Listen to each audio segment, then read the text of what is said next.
ഈ ക്രിസ്തുമസുമായി ബന്ധപ്പെട്ട് ഇന്ത്യയിൽ നടത്തിയ ക്രൈസ്തവർക്കെതിരെ നടത്തിയ ആക്രമണം, ഒരു കാര്യം ഞാൻ കൃത്യം പറയാം, 2026 എന്ന് പറയുന്ന ഒരു വർഷം ഒരു global anti India anti Modi ട്രെൻഡായി മാറി. ഗ്ലോബൽ അവിശ്വസനീയ രീതിയിലാണ് ഇന്റർനാഷണൽ മാധ്യമങ്ങൾ ഇതിനെതിരെ എഴുതിയത്.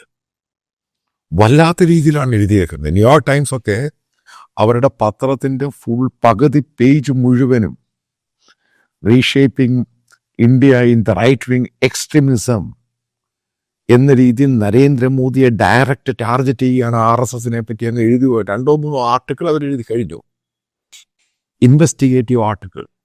ഇതിനെപ്പറ്റി ഞാൻ നേരത്തെ ഒരു വീഡിയോ പറഞ്ഞിരുന്നു.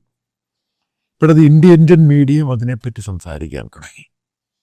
അതായത് ഏറ്റവും വലിയ മോശമായ സമയം അത് ഇന്ത്യൻ ഒറിജിൻസ് ആയിട്ടുള്ള പല ആൾക്കാരും ഗ്ലോബലായിട്ട് വർക്ക് ചെയ്യുന്നവർ. ഇപ്പം കാഷ് പട്ടേൽ, അയാൾ ക്രിസ്തുമസ് ആശംസയുടെ അടി മുഴുവനും അമേരിക്കൻസും മറ്റുള്ളവരും പറഞ്ഞേക്കുന്ന അയാളുടെ അവിടെ വിട്ട് നേരെ ഇന്ത്യയിലോട്ട് പോകാൻ. അതേപോലെ നിങ്ങൾക്കറിയാം, ട്രംപ് അഡ്മിനിസ്ട്രേഷനിൽ ശരിക്കും ഇന്ത്യൻ ഒറിജിൻസ് ഉണ്ട്. അവരെ മുഴുവന് ലെഫ്റ്റ് ആൻഡ് റൈറ്റ് ആണ് അറ്റാക്ക് ചെയ്യുന്നത് സോഷ്യൽ മീഡിയയിൽ. അതായത് സൈബറായിട്ട് ഭയങ്കരമായിട്ട് കയറി അറ്റാക്ക് ചെയ്യുന്നു. ഇതൊന്നും ഈ അടുത്ത സമയത്തൊന്നും ഇന്ത്യക്കാർക്കെതിരെ ഇതേപോലെയുള്ള ആക്രമണമൊന്നും ഉണ്ടായിട്ടില്ല. കഴിഞ്ഞ 10 വർഷം കൊണ്ട് നരേന്ദ്രമോദി, ഇന്ത്യൻ പ്രധാനമന്ത്രി, ലോകം മുഴുവനും സന്ദർശിച്ച് ഇന്ത്യക്ക് ഉണ്ടാക്കിയെടുത്തൊരു വലിയ പേരുണ്ട് ഗ്ലോബലായിട്ട്. ഞാൻ നേരത്തെ പറഞ്ഞു, പല ആൾക്കാർക്ക് നേരത്തെ ഇന്ത്യക്കാരെന്ന് പറയാനുള്ള നാണക്കേടുണ്ടായിരുന്നു. പക്ഷെ proud to be an Indian എന്ന രീതിയിൽ അത് മാറ്റിയെടുക്കുവാൻ BJP, ഈ പറയുന്ന നരേന്ദ്രമോദി സർക്കാരും അവരിടപെട്ടതിൻ്റെ പേരിലാണ് അത് ഉണ്ടായിയെടുത്തത് ഗ്ലോബൽ. അതിൻ്റെ അക്സെപ്റ്റൻസ് നമുക്ക് കിട്ടി, സംശയമില്ലാത്ത കാര്യമാണ്. അതേപോലെ തന്നെ ഇന്ത്യൻ ഒറിജിനായിട്ടുള്ള പല ആൾക്കാരും ഈ പറയുന്ന ഓസ്ട്രേലിയ, ന്യൂസിലാൻഡ്, അങ്ങനെ ലോകത്ത് പല രാജ്യങ്ങളിലും പൊളിറ്റിക്സിലും ഉണ്ട്. അവരൊക്കെ കീ പൊസിഷനിലും ഉണ്ട്. അവരെയൊക്കെ അറ്റാക്ക് ചെയ്യുന്നത് കാണണം. അത് കാണുമ്പോഴാണ് സംഘപരിവാറുകാരന് ശരിക്കും ബോധം വരുന്നത്, ഇത് വേണ്ടായിരുന്നു അങ്ങോട്ട്. കാരണം ഇതെല്ലാത്തിനും ഒരു ലക്ഷ്മൺ രേഖയുണ്ട്. നിങ്ങൾ ആ ലക്ഷ്മൺ രേഖയെല്ലാം ക്രോസ് ചെയ്ത് അങ്ങോട്ട് പോയി കഴിഞ്ഞപ്പോൾ കൃത്യമായ രീതിയിൽ ഗ്ലോബൽ മീഡിയ ആണെങ്കിലും ഗ്ലോബലായിട്ടുള്ള ഒരു ഗ്ലോബൽ കമ്മ്യൂണിറ്റി ഇന്ത്യക്കും ഇന്ത്യക്കാർക്കെതിരെ, ഇന്ത്യ ഭരിക്കുന്നവർക്കെതിരെയും തിരിഞ്ഞു. നമ്മൾ മനസ്സിലാക്കേണ്ടത്, ഉണ്ടായിട്ടൊരു ഈ ക്രിസ്തുമസുമായിട്ട് അറ്റാക്ക് ഉണ്ടായിട്ടൊരു 7, 8, 9 ദിവസമൊക്കെ ആയിട്ടുള്ളൂ. ഇതാണ് ഗ്ലോബൽ ഒരു ട്രെൻഡായിട്ടങ്ങ് മാറി. ഇപ്പം ആലോചിച്ച് നോക്കുമ്പോൾ പ്രധാനപ്പെട്ട ചില ഘടകങ്ങളുണ്ട്. ഇനി ഇന്ത്യക്കാർക്ക് പലയിടത്തും ഈ പറയുന്ന അവരുടെ ജോലി ചെയ്യുന്ന പല ഓഫീസുകളാണെങ്കിലും പല ആൾക്കാരും ഞാനുമായിട്ട് സംസാരിച്ചു. അപ്പോൾ അവർ പറഞ്ഞു, ഇത് വല്ലാത്ത രീതിയിൽ ബാധിച്ചിട്ടുണ്ട്. വല്ലാതെ സൂക്ഷ്മതയോടുകൂടി, സംശയത്തോടു കൂടിയാണ് നോക്കുന്നത് ഒരു ഇന്ത്യക്കാരൻ എന്ന നിലയിൽ. ഇതാരാ ഉണ്ടാക്കിയെടുത്തത്? ഈ പറയുന്ന സംഘപരിവാർ, അവരുടെ കൂട്ടരും ഇന്ത്യയിൽ. ഇവരൊക്കെ ധരിച്ചത് ഇതാരും കാണത്തില്ലെന്ന്, ഇതാ ലോകത്താരും കാണത്തില്ലെന്ന്. മുഴുവനും നാണക്കേടായി. ഓരോ ഇന്ത്യക്കാരനും ഇത് കയറി ബാധിക്കും. കാരണം ഇന്ത്യയിൽ ഈ ജോലിയും ക്ലാപ്പും അവിടെ ഉണ്ട്. ഒരുപാട് ഇന്ത്യക്കാരനെല്ലാം വിദേശത്ത് പോയി ജോലിയും ചെയ്ത് അതും ചെയ്തൊക്കെ പഠിച്ച് മുന്നോട്ട് പോകണം. ഇതിൻ്റെ ഇമ്പാക്റ്റിൽ നിന്ന് വരാനുള്ള ദിവസങ്ങളും കൂടും. അതായത് എല്ലാ ഇന്ത്യക്കാരെയും, ഒരുപാട് എല്ലാ ഇന്ത്യക്കാരെയും ഇത് കയറി ബാധിക്കും. അതിനകത്ത് ക്രിസ്ത്യാനിയെന്നോ മുസ്ലിമെന്നോ ഹിന്ദു എന്നൊരു ഇന്ത്യക്കാരനാണോ, അവരുടെ ഒരു രീതി മാറി, അവരത് നോക്കുന്ന ഒരു രീതി മാറി. ഇന്ത്യയാണെങ്കിൽ ഒരു ജനാധിപത്യ രാജ്യമാണ്, സെക്കുലർ രാജ്യമാണ്. ഇന്ത്യയിൽ ആർക്കും അവരുടെ മതത്തിൽ വിശ്വസിക്കാം, ആ രീതിയിൽ പോകാം. അതാണ് ഗ്ലോബലായിട്ട് നമ്മൾ കൊടുത്ത ഒരു പിക്ചർ. ആ പിക്ചറാണ് ഗ്ലോബലായിട്ട് കണ്ടിരിക്കുന്നത്. ആ പിക്ചർ പൂർണ്ണമായിട്ട് മാറാൻ പോവുകയാണ് ഗ്ലോബലി. ഇനി ഒരു കാര്യം ഞാൻ പറയാം, നരേന്ദ്രമോദിക്ക് ഇന്റർനാഷണലി കിട്ടുന്ന ആ അക്സെപ്റ്റൻസ് ഇല്ലാതാകും, പൂർണ്ണമായിട്ടും ഇല്ലാതാകും. അതാണ് ഇതിൻ്റെ അടുത്ത സംഭവം. അതായത് ചെയിൻ പോലെയാണ് ഇത് പോകുന്നത്. ഇനി ആ പഴയ പോലെ ഡയസ്പോറ എന്നൊക്കെ വിളിച്ച് വലിയ സംഭവമാക്കിയിട്ട് ഉണ്ടാക്കാനൊന്നും പറ്റുന്നില്ല. കാരണം ഈ പല രാജ്യങ്ങളും ഇങ്ങനെ നോക്കിയിരിക്കുവാണ് ഈ സംഭവം എന്താണ് ഇവിടെ ഉണ്ടായത്. കാരണം അതിൻ്റെ ഒരു തെളിവ് ഞാൻ പറയാം.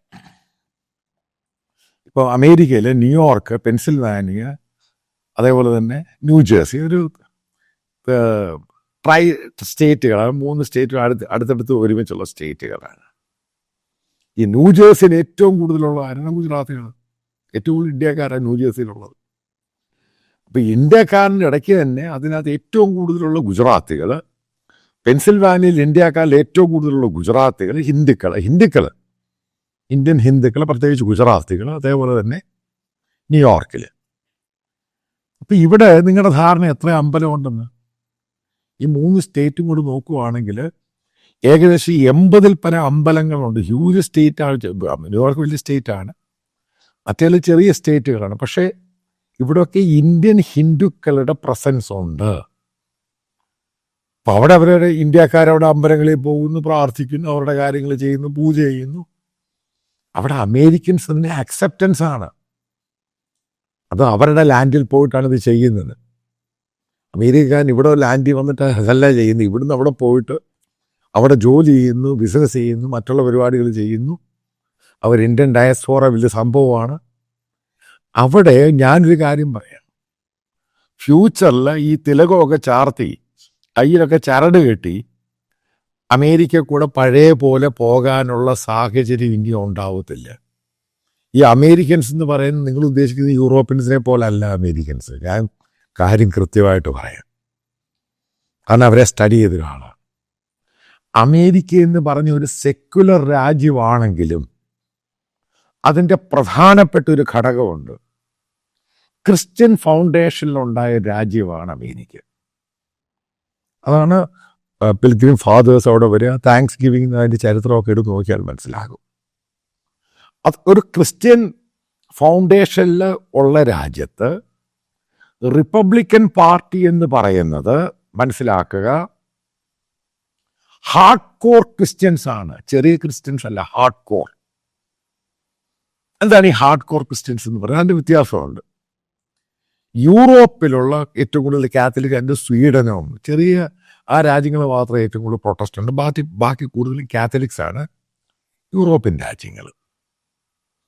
അമേരിക്കയിലെ പ്രൊട്ടസ്റ്റന്റ് സദേൺ ബാപ്റ്റിസ്റ്റും ഈ പറയുന്ന പ്രൊട്ടസ്റ്റന്റും ഇതാണ് വലിയ സ്ട്രോങ്. പിന്നെ അത് കഴിഞ്ഞാൽ കാത്തലിക്കാണ്. മനസ്സിലാക്കുക, യൂറോപ്യൻ കാത്തലിക്സിനെ പോലെ അല്ല അമേരിക്കൻ കാത്തലിക്സ്. ഭയങ്കര കൺസർവേറ്റീവ്. ഇതാണ് അതിൻ്റെ വ്യത്യാസം. ഇത് റിപ്പബ്ലിക്കൻ പാർട്ടിക്കകത്തും ഡെമോക്രാറ്റ്സിനകത്തും വളരെ വിസിബിളാണ്. വളരെ വളരെ വിസിബിളാണ്. അപ്പം അവർക്ക് ഒരു ഫൗണ്ടേഷനുണ്ട്. അതുകൊണ്ടാണ് എല്ലാ വർഷവും American president prayer breakfast meeting നടത്തുന്നത്. അതേപോലെ തന്നെ അമേരിക്കൻ പ്രസിഡന്റ് പങ്കെടുക്കാൻ പോകുന്ന വൈറ്റ് ഹൗസിൻ്റെ ചാപ്പലും അത് ഇതൊക്കെ ഉണ്ട്. ഇതൊക്കെ അതിൻ്റെ ഹിസ്റ്ററിയും ചരിത്രവും ഒക്കെ നോക്കി വായിച്ചാൽ ഇത് മനസ്സിലാക്കാൻ സാധിക്കൂ. അവരിതൊന്നും പുറത്ത് കാണിക്കുന്നില്ല, പക്ഷെ അവരുടെ ഉള്ളിൽ ഇതൊക്കെ ഉണ്ട്. അതാണ് അതിൻ്റെ കാര്യം. അപ്പം അതിൻ്റെ അത് വളരെ വർഷങ്ങൾക്ക് ശേഷം പിന്നീട് ഒത്തിരി മാറ്റമുണ്ടായി, സെക്യുലറായി. പിന്നീട് അവർ വീണ്ടും തിരിച്ചങ്ങോട്ട് പോവുകയാണ്. ഇതാണ് അതിൻ്റെ പ്രധാനപ്പെട്ട ഘടകം. ലോകത്ത് ഏറ്റവും കൂടുതൽ ഇന്നും ഗോസ്പലിന് ആ പോയിന്റ് മനസ്സിലായി കാണും. ഫണ്ട് ചെയ്യുന്ന രാജ്യവും അതേപോലെ തന്നെ അതിന് സപ്പോർട്ട് ചെയ്യുന്ന രാജ്യവും അമേരിക്ക, യൂറോപ്യൻ രാജ്യങ്ങളല്ല.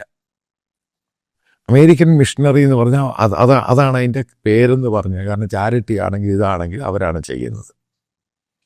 ലോകത്തെ പോലീസ് എന്ന് പറഞ്ഞാൽ അവർ തന്നെയാണ്. ഒരു സിമ്പിൾ ഉദാഹരണം പറയാം. പ്രസിഡന്റ് ട്രംപ് എന്ന് പറഞ്ഞ അമേരിക്കൻ പ്രസിഡന്റ് ഒരു ഹാർഡ് കോർ ക്രിസ്ത്യനാണ്. അതാദ്യം മനസ്സിലാക്കുക. അയാൾ ഹാർഡ് കോർ ക്രിസ്ത്യനാണ്. ജോ ബൈഡനെ പോലെ അല്ല അയാൾ. അയാളുടെ പാർട്ടിക്കാരും അമേരിക്കൻ അഡ്മിനിസ്ട്രേഷനിൽ പുതിയതായിട്ട് വന്നവരും അയാളുടെ കൂടെയുള്ളവർ ഇത് തന്നെയാണ്. അപ്പം അതുകൊണ്ട് ഇന്ത്യയിൽ ഈ നടക്കുന്ന ആക്രമണങ്ങളും അറ്റാക്കുകളും ഒക്കെ അമേരിക്കയിൽ കറക്റ്റായിട്ട് ഫീഡിംഗ് ഉണ്ട്. നിങ്ങൾ മനസ്സിലാക്കുക, അമേരിക്ക ഇത്രമാത്രം ഇവിടെ ഇൻവെസ്റ്റ് ചെയ്തിട്ടുണ്ട് എങ്കിൽ ഇന്ത്യയിൽ CIA ഇവിടെ വലിയ നെറ്റ്വർക്കുണ്ട്, ഇന്ത്യയിൽ. അതിനൊരു അമേരിക്കൻ സായിപ്പ് ആയിരിക്കണം എന്നില്ല. ഇന്ത്യൻ ഒറിജിനൽ ആൾക്കാരായിരിക്കും CIA നെറ്റ്വർക്ക് എന്ന് പറയുന്നത്. അത് വളരെ ആക്റ്റീവാണ് ഇന്ത്യയിൽ. കാരണം എന്ന് പോലും ലിബറലൈസേഷൻ ഉണ്ടായ അമേരിക്കൻ ഇൻവെസ്റ്റേഴ്സ് ഇവിടെ വരുന്നത്, ഇന്ത്യ അവരുടെ അലയൻസ് പാർട്ട്നേഴ്സ് ആക്കുന്നു. ഈ സംഭവം വളരെ വിസിബിളാണ് ഇന്ത്യയിൽ, കൃത്യമായിട്ട് പറയാം. അപ്പം അമേരിക്ക എടുക്കുന്ന ഓരോ തീരുമാനവും ഇന്ത്യക്കെതിരെ വളരെ സസൂക്ഷ്മമായിരിക്കും ഇനിയുള്ളത്. കാരണം ഈ ക്രിസ്ത്യൻസിന് ഇത്രയും അറ്റാക്ക് ചെയ്യുന്നു, അവനെ അറ്റാക്ക് ചെയ്യുന്നു, ഇവരെ അറ്റാക്ക് ചെയ്യുന്നു.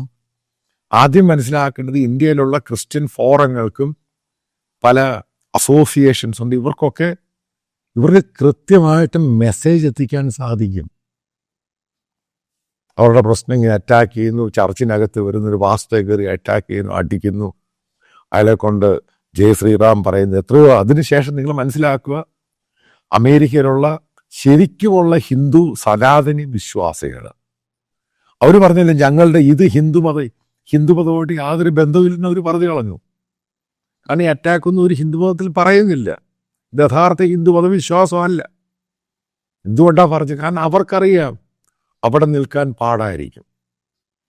കാരണം ഇതേപോലെയുള്ള സംഭവങ്ങൾ ഇത് നടന്നുകൊണ്ടിരുന്നു കഴിഞ്ഞാൽ അമേരിക്ക മാത്രമല്ല, ലോകത്തെ പല രാജ്യങ്ങളിലും ഇന്ത്യക്കാരെ ബാധിക്കും. അമേരിക്കൻ പ്രസിഡന്റ്, അമേരിക്കൻ പോളിസിയും മറ്റുള്ള കാര്യങ്ങളുണ്ട്. പക്ഷെ റിലീജിയൻ എന്ന് പറഞ്ഞാൽ അവരുടെ സംഭവം തന്നെയാണ്. അതിനെ അവർ ക്രിസ്ത്യാനിറ്റി ആ ബേസിൽ അവർ തള്ളിക്കളയുന്നില്ല. അതാണ് ഇതിൻ്റെ മനസ്സിലായത്. അതുകൊണ്ടാണ് അവിടുത്തെ മീഡിയ പെട്ടെന്ന് ഇന്ത്യക്കെതിരെ എഴുതാൻ തുടങ്ങിയത്. ഇത്രമാത്രം മോദിയെ പറ്റി അനുകൂലമായിട്ട് എഴുതിയ American media, international media operation സിന്ദൂറിന് ശേഷം മനസ്സിലാക്കുക അതിനേക്കാളും ഇമ്പോർട്ടൻസ് കൊടുത്തതിന്. എന്താ കാര്യം? കാരണം ഇതൊരു തകർച്ചയിലോട്ട് പോകുന്നു എന്നുള്ള ഗ്ലോബലായിട്ട് അവർ കാണിക്കാൻ വേണ്ടിയാണ്. പിന്നെ അവർക്കൊരു ചാൻസ് കിട്ടി മോദിയെ ഡിമോളിഷ് ചെയ്യാൻ. ഇതിനൊക്കെ പല ഘടകങ്ങളുണ്ട്, മൾട്ടിപ്പിൾ ഘടകങ്ങളുണ്ട്. ഇതെല്ലാം കൂടി ഒരുമിച്ച് കയറി ഗെയിം പ്ലാൻ ചെയ്യും. അതായത് ഞാനൊരു കാര്യം പറയാം, ഒരു കാരണവശാലും പഴയ ഇന്ത്യ എന്ന് പറയും ഇതേപോലെ ആക്രമണങ്ങളും പ്രശ്നങ്ങളും, അതായത് ന്യൂനപക്ഷങ്ങൾക്കെതിരെ ഉണ്ടായ ഒരു സമയം ഉണ്ടായിട്ടില്ല. ഇപ്പം ബീഫിൻ്റെ ആണെങ്കിൽ ചില പ്രത്യേക സ്ഥലങ്ങളിലും പ്രശ്നങ്ങളൊക്കെ ആയിരുന്നു. പക്ഷെ ഇതാണെങ്കിൽ വൈഡായിട്ട് എല്ലായിടത്തും. ഈ അടുത്ത സമയത്ത് നാഗ്പൂരിനടുത്ത് തിരുവനന്തപുരം സ്വദേശി ഒരു സുധീർ എന്ന് പറഞ്ഞ ഒരാൾ, ഒരു CSI അച്ഛനെ, അയാൾ ക്രിസ്മസ് പ്രോഗ്രാമിന് പങ്ക് അയാളെ കയറി പോലീസ് പിടിച്ചുകൊണ്ട് പോകുന്ന സ്റ്റേറ്റ് സ്പോൺസേഡ് ആയിട്ടുള്ള ആക്രമണം. ഇതിനകത്ത് എന്ത് മതപരിവർത്തനം നടത്തിയേക്കുന്നത്? ഇതിനകത്ത് എവിടെ ഫോഴ്സ്ഫുൾ മതപരിവർത്തനം നടത്തിയേക്കുന്നത്? ഇതൊക്കെ മാറ്റർ ചെയ്യണം. ഇതൊന്നും തമാശയല്ല. ഇത് ഗ്ലോബലായിട്ടുള്ള രാജ്യങ്ങളും മോദിയുമായിട്ടും നല്ല ബന്ധമുള്ള രാജ്യങ്ങളൊന്നും ഇത് തമാശയായിട്ട് എടുക്കുകയില്ല. ഇത് ഐസൊലേറ്റഡ് ആണെന്ന് പറയാനും പറ്റത്തില്ല. ഗ്ലോബലായിട്ടും ഈ പറയുന്ന പല ഇൻ്റർനാഷണൽ ഫോറങ്ങളിലും ഈ ഒരു ഇഷ്യൂ ഇന്ത്യയെ ഒറ്റപ്പെടുത്തും. ഓരോ ഇന്ത്യക്കാർക്കും പ്രശ്നങ്ങളുണ്ടാകും. ആ രാജ്യങ്ങളിൽ ജോലി ചെയ്യുകയും വർക്ക് ചെയ്യുകയും അവിടുത്തെ ബിസിനസ്സും പരിപാടികളൊക്കെ ചെയ്യുന്ന ഇന്ത്യക്കാരെ ഇത് ബാധിക്കും. ഇത് ഞാൻ കൃത്യമായിട്ട് പറയാം. അതാണ് അതിൻ്റെ ലക്ഷണങ്ങളാണ് ഗ്ലോബൽ മീഡിയ ഇത്രമാത്രം വല്ലാത്ത രീതിയിലാണ് അറ്റാക്ക് ചെയ്തത്. RSSന് ഇതേപോലെ ഒന്നും അറ്റാക്ക് ചെയ്തിട്ടൊന്നുമില്ല.